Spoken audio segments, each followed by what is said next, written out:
Hello everyone, welcome to Affairs Cloud. If you have been observing the recent news, you'd be aware that there is increasing military tensions between the nations of India and China. So in this video, we'll be taking a look at the India-China border dispute in detail. So at first, let's take a look at the sequence of recent events. Starting on the 5th of May, troops from both the Indian as well as the Chinese side had engaged in unarmed or melee skirmishes along the India-China border. Now, on the 6th of June, high-ranking military officials from both sides had met in order to discuss de-escalation plans. Now, in spite of this meeting, the sequence of skirmishes culminated in a very violent face-off on the 15th of June that resulted in 20 Indian Army personnel being killed in action and also resulting in an unidentified number of casualties on the Chinese side.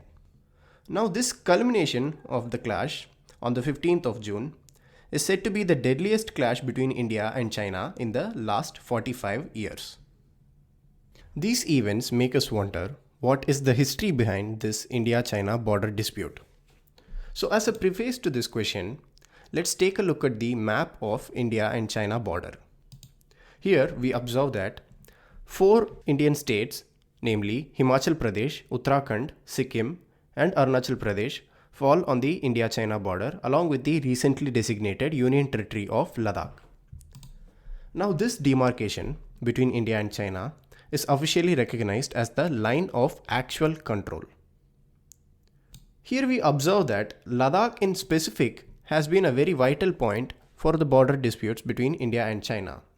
To answer why Ladakh has been such a vital point in this border dispute, we need to take a look at the history of the region. Although in contemporary times, Ladakh has come to be associated with the regions of Jammu and Kashmir, historically speaking, Ladakh was a separate region. Until the 19th century, Ladakh was under the rule of the Namgyal dynasty. The Sikh Empire under Maharaja Ranjit Singh had conquered Jammu in 1808 and Kashmir in 1819, and subsequently Ladakh was also brought under the suzerainty of the Sikh Empire in 1834. After the annexation of Ladakh, the Sikh Empire laid its eyes on expanding its boundaries towards the east. One of the primary reasons behind this desire to conquer Tibet was in order to control the trade route connecting Xinjiang and Tibet. Subsequently, this led to the Sino-Sikh War of 1841, at the end of which neither party gained or lost any territory. By this point of time, the East India Company had settled down firmly in India, and it was also looking to expand its territories in order for colonization. The East India Company was particularly interested in colonizing the regions of Jammu and Kashmir, and this finally led to the Anglo-Sikh War of 1845. The Anglo-Sikh War resulted in a definite victory for the East India Company, and this resulted in the cession of Jammu and Kashmir as a princely state under British suzerainty. After Ladakh was brought under British suzerainty, attempts to demarcate the region began again. The first attempt at this was made by a British surveyor, William H. Johnson, whose proposed boundary was named as the Johnson Line, and this was mapped in 1865. The disputed region of Aksai Chin was under Indian territory as according to the Johnson Line. It is to be noted that the boundary adopted by the Republic of India post-independence is a boundary that very closely approximates the Johnson Line. The Mccartney-Mcdonald line, proposed in 1899, took a different approach with respect to the disputed Aksai Chin region.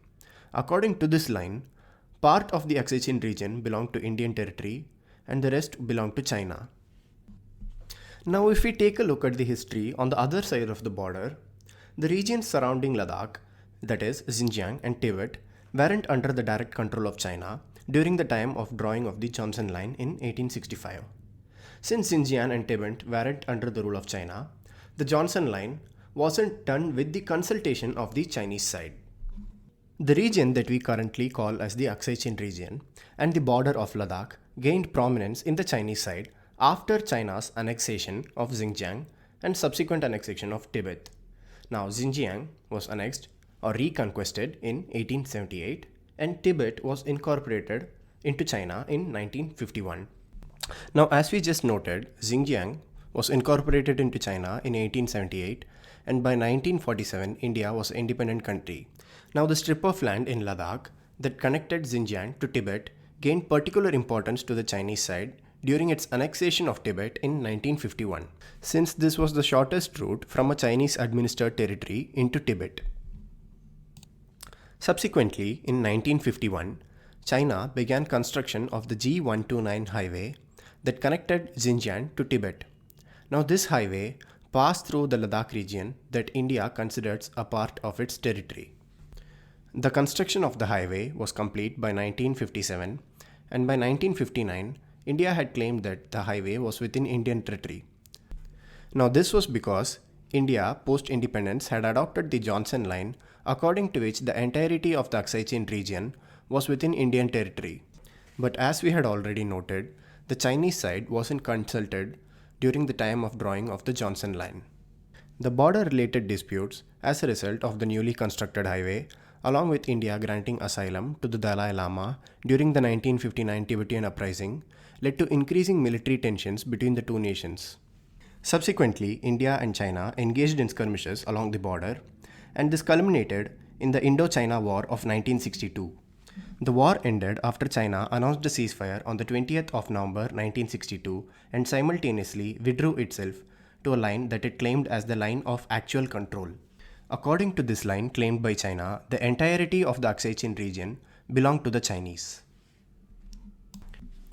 As we noted, China laid claim to the entirety of Aksai Chin region post the 1962 war. But Ladakh is a very rugged mountainous region, and this posed problems as far as demarcation is concerned in certain areas. The Aksai Chin region in specific was particularly problematic due to the presence of two mountain ranges, the Karakoram range to the south and the Kunlun range to the north. The line of control along the Pangong Tso Lake is one such region where the demarcation is not very clearly defined. Since it is practically difficult to demarcate the line along the lake waters, both the Indian and the Chinese side have resorted to using the spurs jutting out of the eastern extension of the Karakoram range along the bank of the lake to mark their borders. These mountainous spurs are called fingers since they appear to be like a finger, and there are a total of 8 of them along the line of actual control demarcating the Pangong Tso Lake. Now, India and China seem to have different stances regarding where the line of actual control passes through these fingers.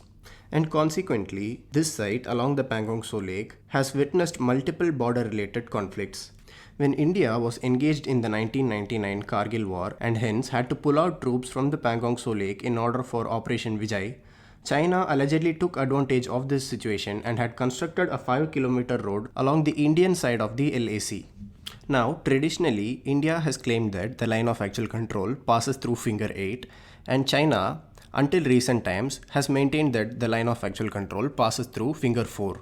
In 2014, when India objected to the construction of a permanent structure by the Chinese alongside finger 4 of the Pangong Tso Lake, China had demolished the said structure, and this symbolized the mutual agreement between the Indian and the Chinese sides that finger 4 of the Pangong Tso Lake belonged to the Indian side of LAC.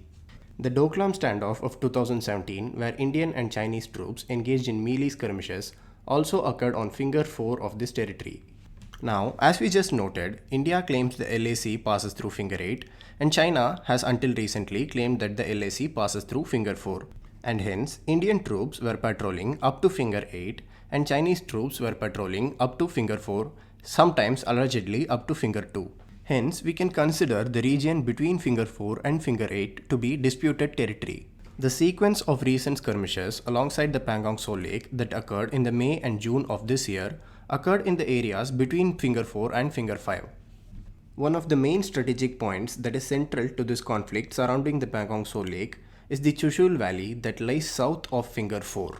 In regions such as Ladakh with rugged mountainous terrains, control of valleys becomes central to military strategy, and hence it is possible that the Chinese side wants to advance over finger 4 so that they could take control over the Chushul Valley.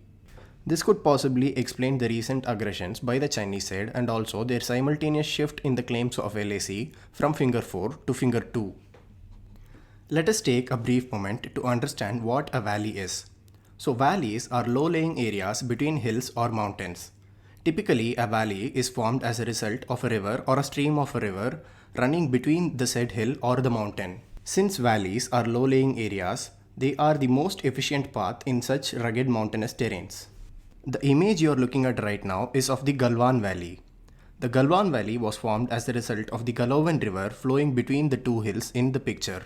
The Galwan Valley is situated in very close proximity to the LAC, and it is one of the main paths for India's access to the disputed Xianjiang region.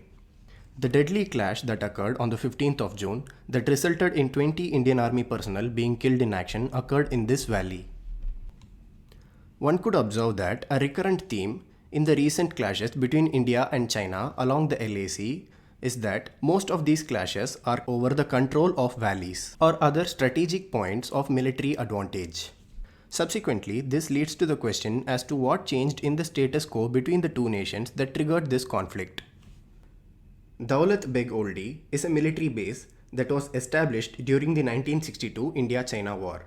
It is situated in the easternmost point of the Karakoram range, just 8 kilometers south of the Chinese border and 9 kilometers away from the LAC passing through the Xianjiang region. It has one of the highest airstrips in the world, situated at 5,065 meters above sea level. Other than the military bases located alongside the Siachen Glacier, it is India's northernmost military settlement. The airstrip located in this military base is particularly important as it is used for supply and reinforcement for nearby stationed troops along the border. In the year of 2000, the Indian government began construction of a road along the Shyok River that connected Leh, that is the capital of Ladakh, to the Daulat Beg Oldi military base.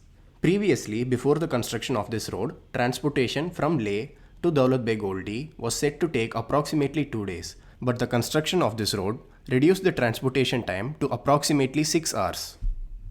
As we just noted, the road connecting Leh to Daulat Beg Oldi, also known as the Darbak Shyok Daulat Beg Oldi or DSDBO road, passed along the bank of the Shyok River. Many points of the Shyok River lie in close proximity to the line of actual control. For example, the Galwan Valley, which is in very close proximity to the LAC, is also situated alongside the Shyok River bank. The construction of the DSDBO road was complete by 2019. This could explain the change in the status quo between the two nations and hence the recent aggressions by the Chinese side. Advancement of a few kilometers along the west along these points could mean that the Chinese side could have access to the DSDBO road and hence could gain strategical advantage. Another possible explanation for the recent aggressions could be that as a result of the COVID-19 pandemic, many countries have resorted to reducing the number of troops that it has deployed on its borders. India had also reduced the number of troops that it had deployed along the line of actual control. It is possible that China took advantage of the situation and saw this as a moment of opportunity to alter the status quo between the two nations. Now, let's take a look at the events following the culmination of the clash on the 15th of June.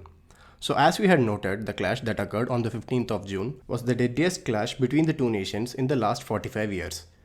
Since India and China are both nuclear-armed nations, de-escalation process was underway right after the clash. High-ranking military officials had met on the 30th of June in order to discuss de-escalation. In the talks that happened between Lieutenant General Harinder Singh on the Indian side and Major General Liu Lin on the Chinese side, it was mutually agreed upon that troops on both the sides will be moved back by 2 kilometers. In the talks that happened early in July, disengagement, that is, mutual fallback of troops, was discussed and it was agreed upon that in conflict zones such as Galwan Valley, Hot Springs, Gogra Post and Finger 4 of the Pangong Tso Lake shall be disengaged. Also, India had asked the Chinese side to completely vacate the Pangong Tso Lake. As far as the buffer zones that will be created due to the disengagement, it was agreed upon that both the Indian and the Chinese side would use drones and satellite surveillance in order to monitor the buffer zones, for the time being temporarily. Recently, the official reports concerning the border negotiations between India and China that occurred on 1960 has come to the limelight. On the official reports that were signed on the 12th of December 1960, the Chinese side had responded to a question from the Indian side. The question was regarding the exact point where the alignment had cut the western half of Pangong Lake and the exact point where the alignment left the Pangong Lake. The Chinese side had responded with latitude and longitude coordinates. You can see them on the screen right now. Although coordinate in those times, that is in 1960s, could only be marked up to accuracy of minutes, and in contemporary times we can specify coordinates to the accuracy of seconds, the coordinates that were given by the Chinese side still only roughly approximate to a point near finger 8 of the Pangong Tso Lake. Similarly, when India had asked in 1960 for the height of peaks and the location of passes in the Galwan Valley region, the coordinates given by the Chinese side ran east of the bend of the Galwan River called the Y Nala. The clash that occurred on the 15th of June happened in this bend. Hence, it can be concluded that the Chinese were camping in a point that laid westward of its 1960 claimed line. So now that we have taken a look at the India-China standoff in detail, let's have a brief overview.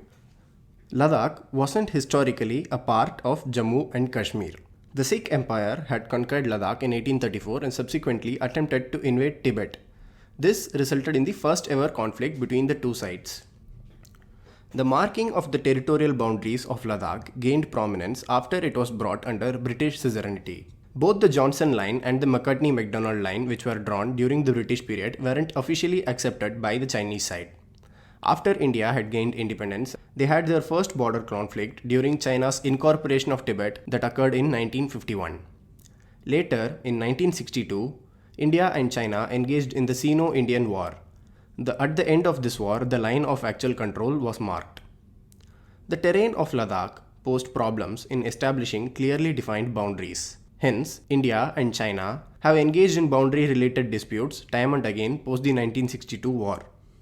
Recently, in May and June of 2020, that is the current year, Indian and Chinese troops had clashed along the line of actual control. These skirmishes culminated in a violent face-off on the 15th of June, which is the deadliest clash between the two nations in the last 45 years. Subsequently, high-level talks concerning disengagement and de-escalation are underway.